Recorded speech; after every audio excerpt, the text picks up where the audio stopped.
בשמיים וארץ, אל ייתן למות רגליך, אל ינום שומרך, הנה לא ינום ולא יישן שומר ישראל, השם שומרך, השם צילך.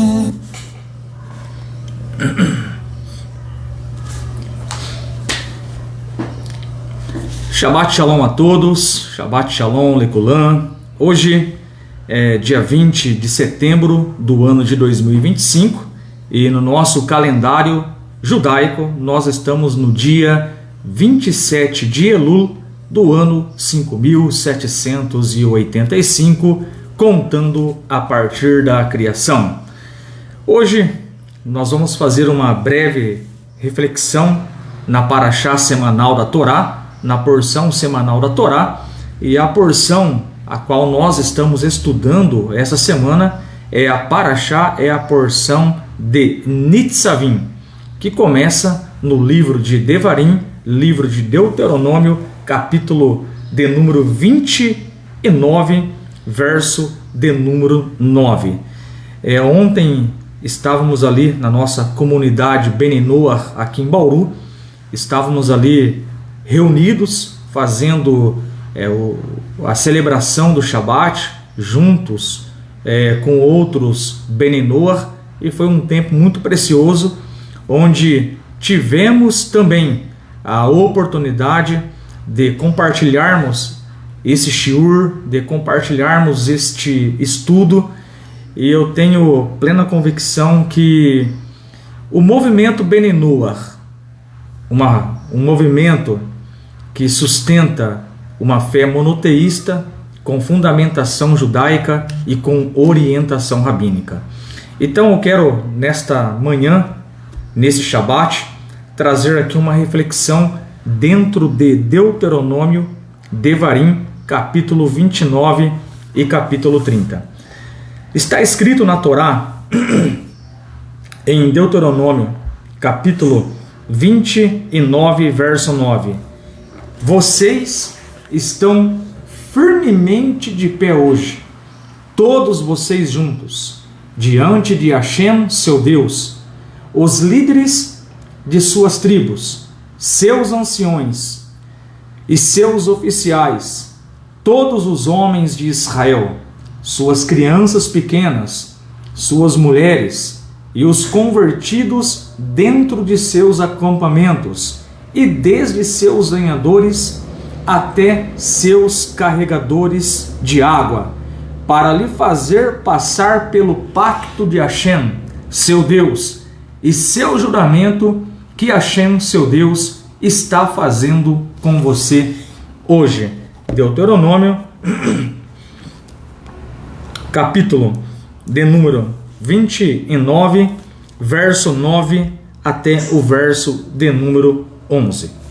Queridos, trazendo aqui uma introdução da nossa Parashá, nós aprendemos pela Torá que Nitzavim, que significa vocês estão firmemente de pé. Nós aprendemos nessa porção da Torá que todo o povo judeu vai passar pelo pacto que Moshe vai propor aqui no capítulo 29. E uma informação bem relevante para o nosso estudo é que este é o último dia de vida de Moisés. Quando Moshe ele se dirige a palavra para o povo judeu nessa porção, nós aprendemos pelos comentários judaicos que é o último dia de vida de Moshe, e Moshe, mesmo sabendo que é o seu último dia de vida, ele se preocupa em reforçar o pacto, assim como um pai cuida dos filhos, assim como um mestre ensina seu discípulo. Moshe, ele está preocupado com a saúde espiritual do povo judeu. Portanto, Moshe está no seu último dia de vida, reunido com todo o povo judeu, e ele vai reforçar o pacto. Fala para nós a Torá em Deuteronômio capítulo 29, verso 11, para lhe fazer passar pelo pacto de Hashem, seu Deus, seu juramento que Hashem, seu Deus, está fazendo com você hoje. Então nós percebemos que Moshe, ele está diante do povo judeu e ele está fazendo um pacto com o povo judeu, e esse pacto se resume em cumprir a Torá. Vem o Midrash e traz para nós questionamentos em cima de Deuteronômio capítulo 29. Então pergunta assim o Midrash: como Benei Israel, como os filhos de Israel já tinha aceitado a Torá no Monte Sinai, por que Moshe quis fazer outro pacto com eles? Então nós aprendemos pela Torá que Moshe, ele já havia passado pelo pacto junto com o povo judeu ali no Monte Sinai. Então por que vem a Torá aqui no capítulo 29 de Deuteronômio e novamente Moshe ele trata sobre um pacto? Então o Midrash ele vai trazer 3 explicações para nós referente Deuteronômio capítulo 29, verso de número 9. Número 1.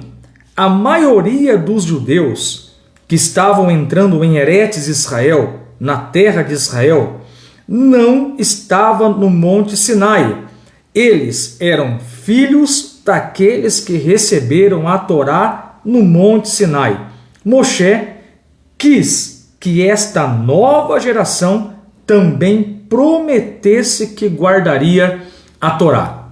Então a primeira explicação do Midrash, referente a Deuteronômio capítulo 29, porque Moshe ele vai trazer o pacto novamente para o povo judeu. O povo judeu já não passaram pelo pacto lá no Monte Sinai? Então a primeira explicação do Midrash é que os filhos daqueles que fizeram a promessa no Monte Sinai não estavam no passado no Monte Sinai. Então o Midrash explica para nós, o pequeno Midrash aqui na página 198, explica para nós que Moshe quis que essa nova geração também assumissem o compromisso de guardar a Torá, de guardar os 613 mandamentos da Torá. Número 2, ou segunda explicação, Benei Israel, os filhos de Israel, eles quebraram a promessa, quebraram o pacto que fizeram para Hashem de servir somente a ele. E eles quebraram a promessa construindo um bezerro de ouro e praticando a idolatria. Assim, vem a Torá, vem Moshe e pede uma nova promessa, já contemplando aquela geração anterior e a geração atual. Nesse sentido, eles iriam renovar a promessa, todos iriam renovar a promessa. E número 3, Moshe acrescentou mais um ponto a esse trato.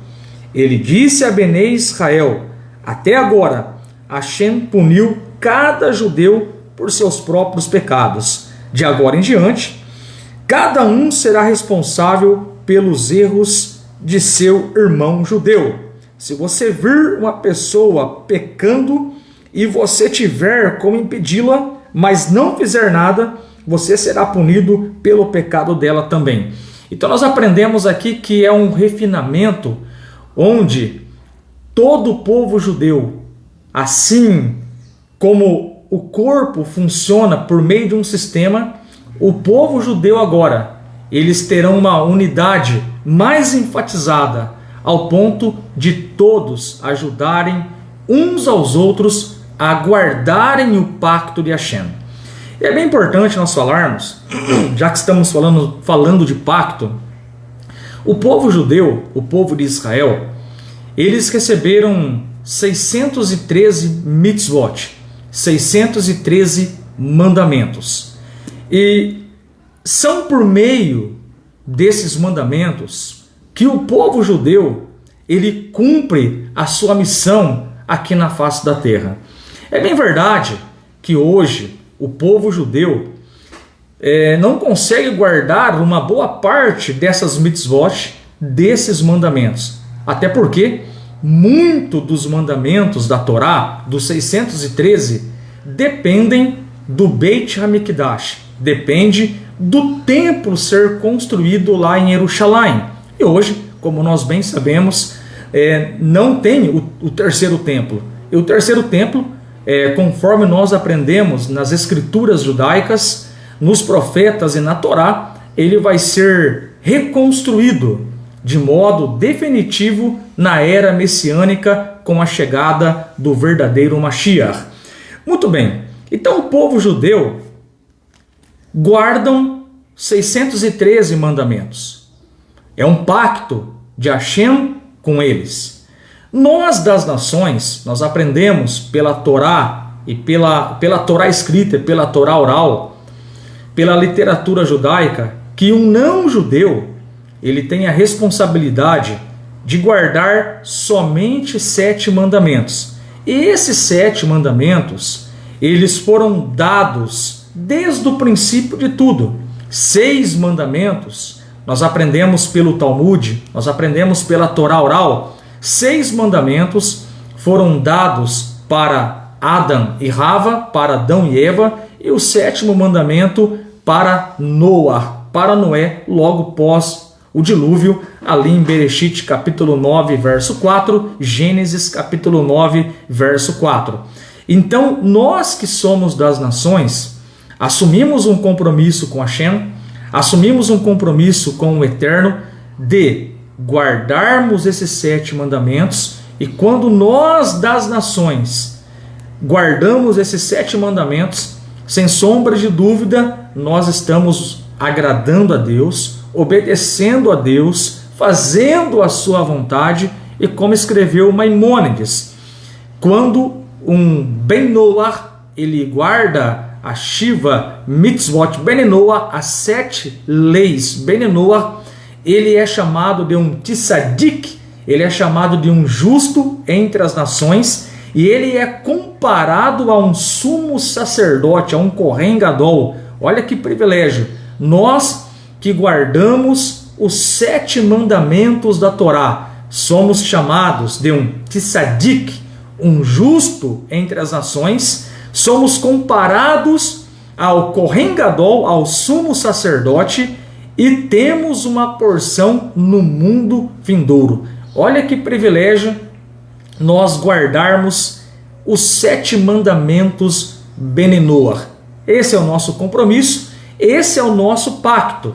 Então, o povo judeu, eles estão nesse exato momento passando por um pacto, passando por um refinamento de compromisso de guardarem 613 mandamentos. E nós, trazendo para a nossa vida espiritual, nós temos a responsabilidade de guardarmos os 7 mandamentos. Muito bem, uma das verdades que nós aprendemos na Torá é que o povo de Israel, os filhos de Israel, eles são o povo de Hashem. Na verdade, por muitos anos, eu defendi uma teologia esta conhecida como teologia da substituição, onde alguns afirmam que o povo de Israel não é mais o povo de Deus. O povo de Israel foi substituído por outro povo, que não convém eu falar o nome aqui, para quem está me ouvindo sabe que quando tem um i, o pingo é fácil. Mas essa teologia da substituição, ela anula Israel como povo de Deus e coloca Israel no mesmo nível de outras nações no sentido de ser a nação sacerdotal. Então, segundo essa teologia, quem é Israel? Quem é o povo judeu? Eles foram escolhidos porém por um tempo determinado. Hoje, Israel já não é mais o povo de Deus, porque todos são os povos do Eterno hoje. Então essa teologia ela anula Israel. Porém, uma das verdades que nós aprendemos quando nós estudamos essa paraxá é que sim, o povo judeu, ele é o povo do Eterno, ele continua sendo e ele continuará sendo para sempre o povo escolhido de Deus, o filho de Deus. O povo judeu é chamado de filho de Deus, e o povo judeu, sim, é a nação santa, eles são o sacerdote das nações, e todos os gentios, todas as nações, isso é uma profecia, buscarão os judeus para aprender a vontade do Eterno com eles. E isso é muito evidente nos profetas. Por exemplo, está escrito no livro de Zacarias, capítulo 8, verso 23, que naqueles dias, diz o Senhor dos Exércitos, 10 homens de nações, de países diferentes, procurarão os judeus e lhes dirão: iremos convosco, porque sabemos que o Eterno está convosco. Então repare, você quer uma profecia mais clara do que Zacarias 8:23, onde diz que os povos no futuro vão buscar os judeus para pedir instrução a eles. Então essa teoria, que faz parte lá do pacote da teologia da substituição, que no final o povo judeu vai se dobrar perante uma idolatria, o povo judeu vai se dobrar perante um homem que foi pendurado. Essa teoria, essa teologia não cola, não combina com a Bíblia, não combina com as Escrituras, não combina com o conceito judaico. Pelo contrário, as profecias, elas são claras.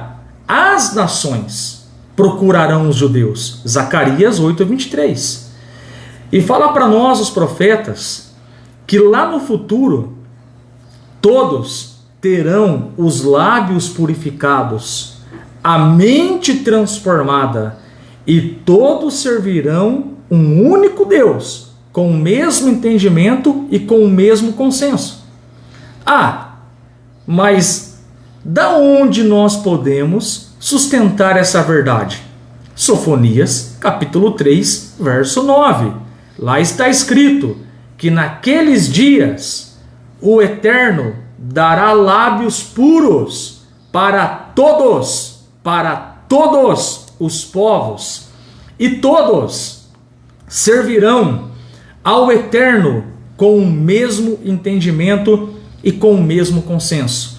Então nós aprendemos que esse pacto que Moshe ele está refinando com o povo judeu, pacto este que se resume em o povo judeu guardarem a Torá, guardarem os 613 mandamentos, e os não-judeus guardarem os 7 mandamentos de Noé, 6 mandamentos que foram dados para Adão e Eva, e o 7º mandamento para Noé pós o dilúvio.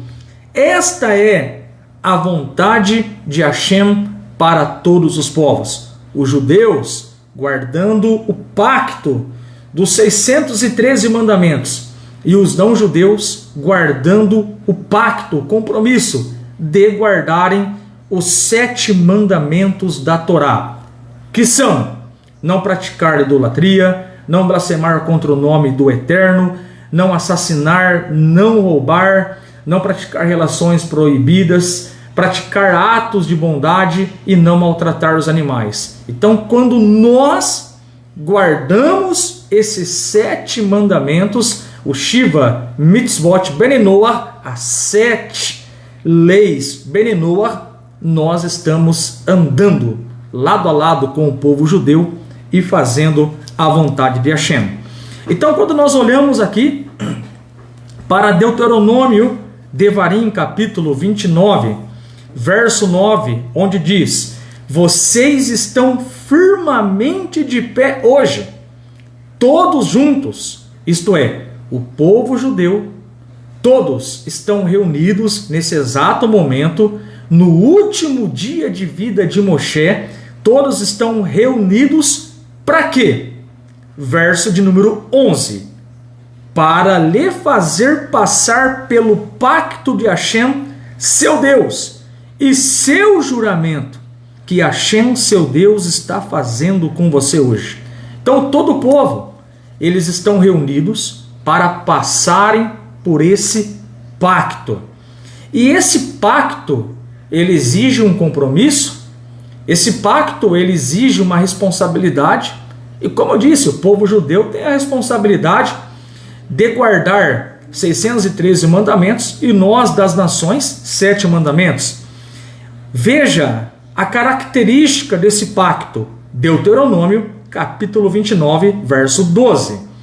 Para lhe estabelecer hoje como seu povo, que ele será seu Deus, como ele disse a vocês e como ele jurou aos seus antepassados, Abraão, Isaac e Jacó, Abraão, Isaac e Jacó. Então, por aqui, queridos, olha que interessante, hein? Nós eliminamos essa teologia da substituição. Por quê? Porque o povo judeu continuará sendo o povo de Deus. Eles foram a nação escolhida. As demais nações não queriam guardar Torá, mas o povo judeu se prontificou: ouviremos e obedeceremos, ouviremos e estudaremos, ouviremos e obedeceremos os mandamentos do Eterno. Então, somente por esse versículo, Deuteronômio capítulo 29, verso de número 12, é muito claro que essa teologia da substituição caiu por terra. O povo judeu continua sendo o povo do pacto, o povo de Hashem. Uma das verdades que nós aprendemos é que o pacto, ele exige uma responsabilidade. E essa teologia da substituição, que muitas vezes eu defendia no passado, ela diz que o povo judeu nunca conseguirá perdão de seus pecados se não aceitar um intermediário. Quantas vezes eu falei isso? Então, se o povo judeu não aceita o fulano como Salvador, o povo judeu, ele não receberá o perdão do Eterno.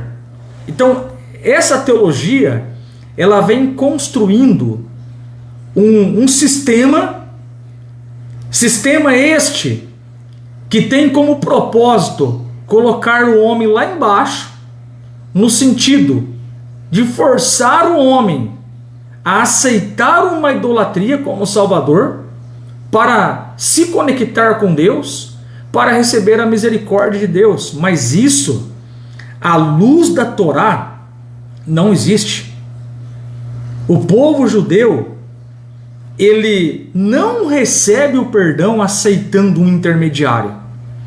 E uma das coisas que é importante nós falarmos, eu sempre digo isso lá no meu canal, é que para Deus basta um verdadeiro arrependimento. Eu sempre digo que muitas vezes um verdadeiro entendimento da palavra Torá, ela fará toda a diferença na nossa compreensão de quem é Deus, qual a vontade de Deus, qual é o plano de Hashem para as nossas vidas. Então, um simples entendimento da palavra Torá fará muita diferença. Então, veja bem, entrando nesse contexto, o que significa a palavra Torá? Para alguns, Torá é Antigo Testamento.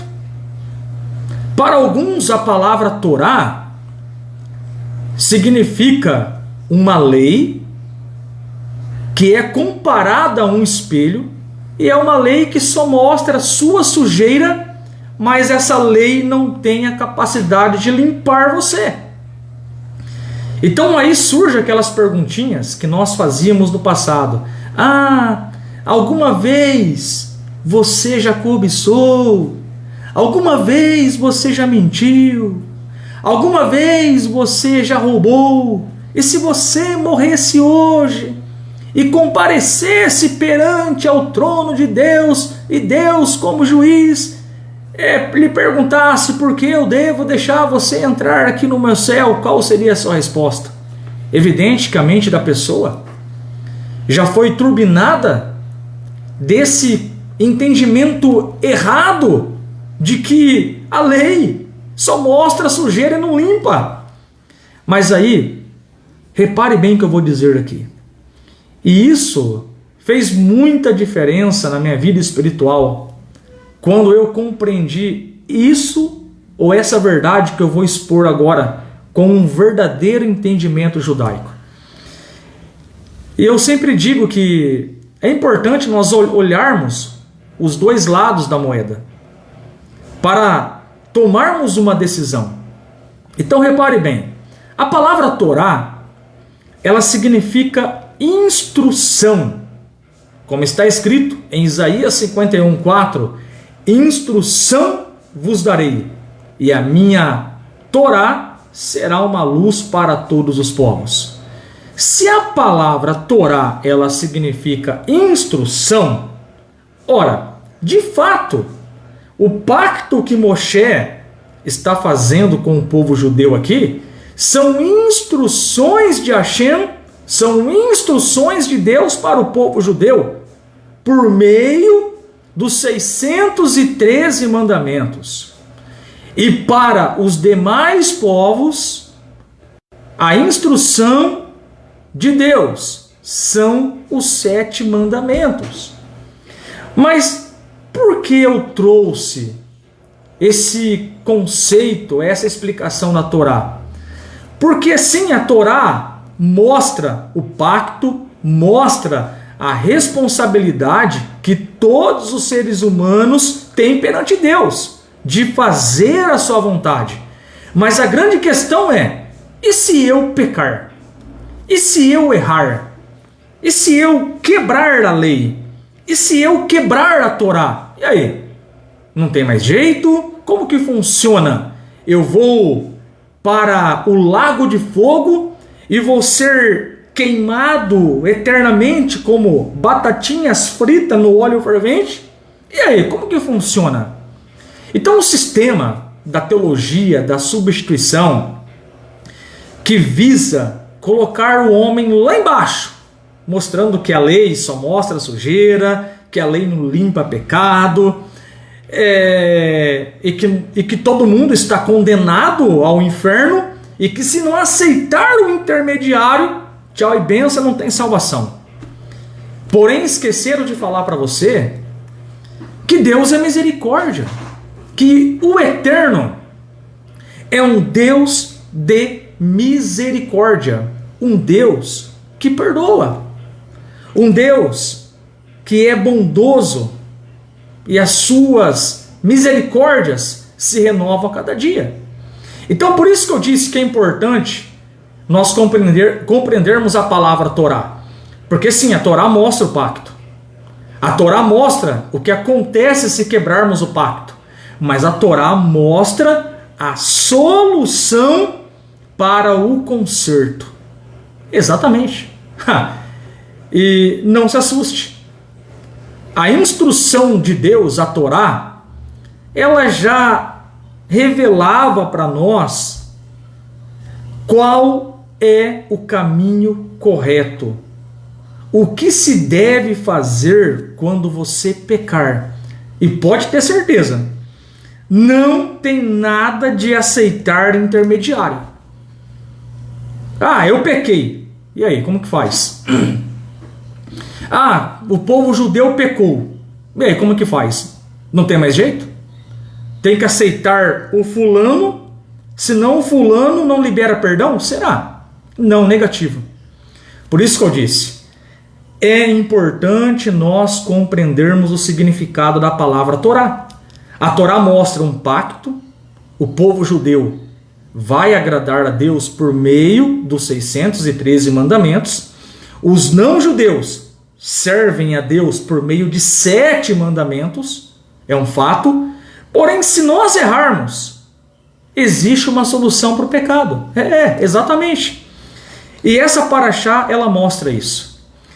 Eu sempre digo que essa porção da Torá, Deuteronômio capítulo 30, Devarim capítulo 30, no meu caso, foi um capítulo que abriu os meus olhos para compreender as misericórdias de Hashem. Então, Deuteronômio 30 mostra o que nós devemos fazer para recebermos o perdão de Hashem. Está escrito: o que acontecerá? Deuteronômio capítulo 30, verso 1. O que acontecerá é que quando todas essas coisas vierem sobre você, enquanto você estiver em todas as nações para onde Hashem, seu Deus, baniu você, a bênção e a maldição que eu coloquei diante de você, você levará isso em seu coração. Então, repare bem. Qual que é a leitura, qual é a explicação de Deuteronômio, capítulo 30, verso 1? O contexto aqui é que a Torá, é que Deus está prevendo aqui o futuro. O povo judeu pecou contra Deus e nós não negamos isso. Durante a história, sim, o povo judeu errou. Paciência. Porém, a Torá está mostrando um futuro. O povo judeu vai errar e eles vão ser banidos para outras nações, mas a Torá mostra o que limpa, o que perdoa o povo judeu. Você levará isso ao seu coração. Devarim 30, verso 2. Deuteronômio capítulo 30, verso 2. E retornará para Hashem, seu Deus, com todo o seu coração e com toda a sua alma. Você escutará a sua voz, tudo o que eu ordeno a você hoje, a você e a seus filhos. Deuteronômio 33. Então Hashem, seu Deus, fará retornar seus exilados e terá misericórdia de vocês. Ele reunirá novamente dentre todas as nações para onde Hashem, Deus, despertou vocês. Olha o que está escrito no versículo 3. Então Hashem, seu Deus, fará retornar seus exilados e ele terá misericórdia de vocês. Então olha que interessante. O povo judeu está espalhado pelas nações, sem o Beit HaMikdash, e simplesmente pelo fato deles fazerem a Teshuvá, o retorno para Deus, Deus os perdoará. Aí vem a pergunta: cadê o intermediário aqui? É sério o negócio. Cadê o intermediário? A Torá está falando simplesmente que se o povo judeu se arrepender e retornar para o Eterno, eu terei misericórdia de vocês. Deuteronômio capítulo 30, verso 3. Então é assim que o povo judeu recebe a misericórdia.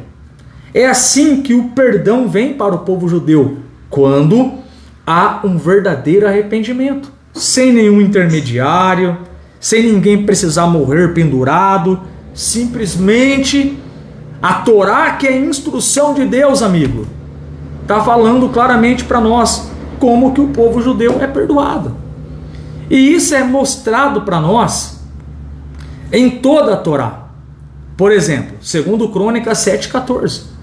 Se o meu povo, que se chama pelo meu nome, se humilhar, orar e se arrepender dos seus maus caminhos, então eu descerei dos céus, perdoarei os vossos pecados e sararei a terra.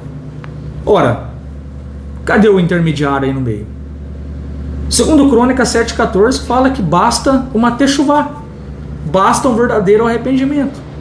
E para as nações, e para os gentios, o que Deus ele vê? Quando Jonas ele vai até Nínive, uma cidade perversa, pecaminosa, Jonas capítulo 3 está escrito: e o Eterno viu o arrependimento. Aquele que roubava já não roubava mais. Hashem viu o arrependimento, a mudança de postura. Então por isso que eu disse para você, é fácil falar, porque a Torá, porque a lei, ela só mostra a sujeira, a lei só mostra o pecado, mas a lei não limpa. Isso é mentira. Se você olhar a Torá, a lei de Deus, a lei santa de Deus, com essa visão, que não é uma visão bíblica da Torá, na visão judaica, realmente você não terá perdão. Mas se você entende que a Torá, ela significa instrução, olha como muda o sentido da palavra. Torá significa instrução. Aí você pergunta, a Torá tem instrução do que é certo ou errado? Ok, sim. A Torá, ela tem instrução do que é pecado e do que não é pecado? Sim, a Torá tem essa instrução. Ok. Se nós quebrarmos a lei, se nós quebrarmos a Torá, o que a Torá instrui? E agora, hein? A Torá instrui o verdadeiro arrependimento. Deuteronômio capítulo 30, verso 3. Se vocês retornarem para mim, eu terei misericórdia de vocês. Está aí a explicação. Então essa é a diferença de nós sabermos a diferença da palavra Torá. Torá é instrução. Se você errar, se você quebrar a lei, a própria Torá tem instrução. Se arrependa. Não precisa de nenhum intermediário, não precisa aceitar ninguém. Fique no que Deus transmitiu para Moisés lá no Monte Sinai. Então, por muitos anos, houve aí uma distorção, e até hoje tem essa distorção, referente à Torá. E essa paraxá, que fala do retorno para Deus, e se podemos aqui deixar organizado aqui a estrutura desse estudo, eu colocaria da seguinte forma: o povo judeu está reunido, eles vão passar por um pacto. Todo pacto ele tem uma responsabilidade, porém, se eu quebrar o pacto, ainda existe uma solução, porque Deus é Deus de misericórdia. E a Torá está falando no capítulo 30 que se o povo se arrepender, Hashem terá misericórdia deles. Muito bem. Lembrando, já que nós estamos falando aqui na paraxá, referente ao retorno, ao arrependimento, nós estamos no mês de Elul. O mês de Elul é um mês que nós focamos em um tema: o arrependimento, a techuvá, o retorno a Deus. Isto é, nós fazemos reflexões, consertamos falhas, porque já agora, no início da próxima semana, será o Rosh Hashanah, o ano judaico, o novo ano judaico. E o que acontece em Rosh Hashanah? O Eterno, ele passa todos os seus olhos, o Eterno passa os seus olhos sobre toda a terra, indivíduo por indivíduo, pessoa por pessoa, e faz o julgamento, dando os decretos para a pessoa. Então é importante nós já começarmos a focar a nossa alma, o nosso coração na techuvá, no verdadeiro arrependimento a Deus. Essa paraxá também fala sobre a era messiânica. Nós bem sabemos que na era messiânica todos os povos servirão um único Deus. E essa paraxá, essa porção da Torá, ela mostra de fato, o reino do Mashiach. Assim está escrito: ele reunirá você novamente dentre todas as nações, para onde Hashem, seu Deus, dispersou vocês. Nós aprendemos aqui que haverá um retorno do povo judeu para Eretz Israel, para a terra de Israel. Ora, o povo retornando para a terra significa que o Mashiach estará na terra de Israel e chamará os judeus que estão espalhados em todas as demais nações. Se o judeu estiver na Argentina, ele vai para Israel. Se ele estiver no Brasil, ele vai para Israel. Se estiver nos Estados Unidos, eles voltarão para Israel. Isto é, o povo judeu será reunido em Eretz Israel. E há uma esperança nessa paraxá da chegada do Mashiach. Está escrito nos 13 princípios da fé judaica, o 12º princípio: creio com plena fé na vinda do Mashiach, mesmo que demore, esperarei por sua vinda a cada dia. Então, há uma expectativa, há uma esperança do povo judeu com a chegada do Mashiach. O Mashiach, nascido de um homem e de uma mulher, de acordo com a lei judaica, ele precisa ter um pai e ter uma mãe para ser o Mashiach esperado por Israel. E tem que ser descendente do rei Davi, passando pela linhagem de Salomão, e tem que ter um pai e uma mãe, e não nascer de uma virgem. Muito bem. E na era do Mashiach, lá no futuro, o que acontece? Eu trouxe aqui uma fonte de Mishneh Torah, Leis de Reis e Guerras, capítulo 11, parágrafo 4. No futuro, o rei messiânico surgirá e renovará a dinastia davídica, restaurando-a a sua soberania inicial.